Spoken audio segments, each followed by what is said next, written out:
Vodafone Big Top 40 with Marvin Humes. So it's a big day for Katy B today. She released her latest single, Crying for No Reason, at midnight, and it's looking good inside our top 10. She's here in the studio now. Hi, Katy. Hello. How are you? I am over the moon. Yay. It's nice to have you. Yeah, it's great to have you back. It's been like 3 years since we've seen you, hasn't it?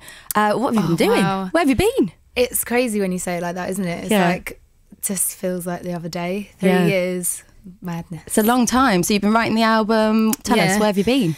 Yeah, I've still been kind of doing lots of festivals and just been literally in the studio writing a lot of songs. I feel like I could release 4 albums, like literally. So there could be extras after this one? Oh, yeah. Oh, well, there'll definitely, I don't know, yeah, there's definitely songs that I want people to hear that haven't been on the album, so hopefully I'll be able to like just leak them on the sly. Who leaked those? Yeah, it was you. So the new album's called Little Red. As you said, it's out in a few weeks. What can we expect from it? Is it a move away from the dance music that we have had from you in the past? No, not at all. There's definitely still the club is definitely a scene on this album that in like half of the songs probably. I thought that it was going to be a little bit less about being in a club, but then I listened to it and then I was like, actually the first 3 songs we're still raving. Yeah, it was like 5 a.m. something else. I was like, yeah, okay, no, it's not. So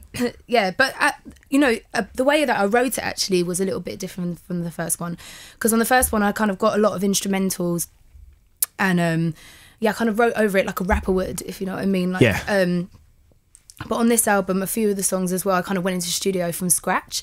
And that was a really great process as well. So I just kind of, I don't know, I just wanted to experiment and try new things. And I'm definitely in a different space than I was on my first album. You're working with different people and stuff on this one? I was definitely working with different people. But I also worked with my longtime collaborator, Genius, as well. He did about 50% of the album, which he did on the first album as well, but the rest I got to work with Guy Chambers, who I wrote Crying for No Reason with, Fraser T. Smith, who's done stuff with everyone from like Adele to Tinchy Strider. So it was really cool working with new people as well, definitely.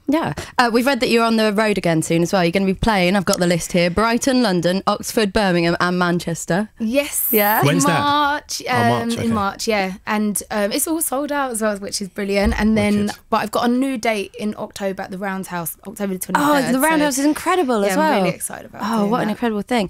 So what do you prefer then? Do you prefer being on the road or do you prefer being in the studio? What's it like? Do you know what? People always ask that question and I'm sure you'll understand this as well. When you're on tour, like you just feel like I want to get back in the studio again. And then when I've been in the studio for so long, I'm like, I just want to start performing the songs that I've written. So it's like you appreciate the other one, like when you're, you know what I mean? Yeah, there's never a balance, is there? No.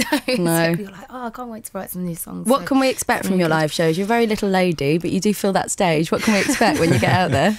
Do you know what? I've got dancers with me on this tour. Okay. I've got my full band, and I had dancers this year at the festivals, and it's been brilliant to have some girls with me. I'm surrounded by like smelly boys. Yeah, I hear you. I just want to play some Beyonce and get ready for my show, and no one appreciate that before, but now I've got some lovely girls on the road with me, so that's really good. Good stuff. Girl times on the road, Yeah. So can you tell us about this song, Crying for No Reason? What's it all about? So I went into the studio with Genius and Guy Chambers, and I knew that I wanted to write like a slower song, like a ballad, and Guy had these chords, and it automatically made me think of a conversation that I'd had with my friend like earlier in the week.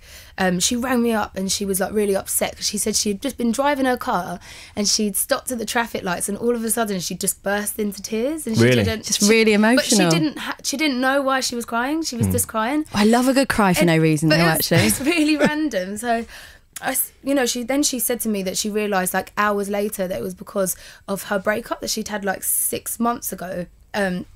Her and her boyfriend had split up, and she hadn't kind of dealt with any of those emotions. She just kind of swept it under the carpet and carried on with her life, and it had all caught up with her. And I definitely kind of empathised with her when I heard that. I felt like, wow, I feel like that sometimes. You just got so much to do in life. Everything's crazy, and you're just sort of going through the motions, but there's all this other stuff that you're meant to deal with. So yeah, it's been really good to put it out there, and the response has been really good. Yeah. And yeah, I just... Yeah. Have you had a cry since then? Definitely. Oh when my was the God, last when I time you wrote this cried? song- when was the last time I cried? I don't know.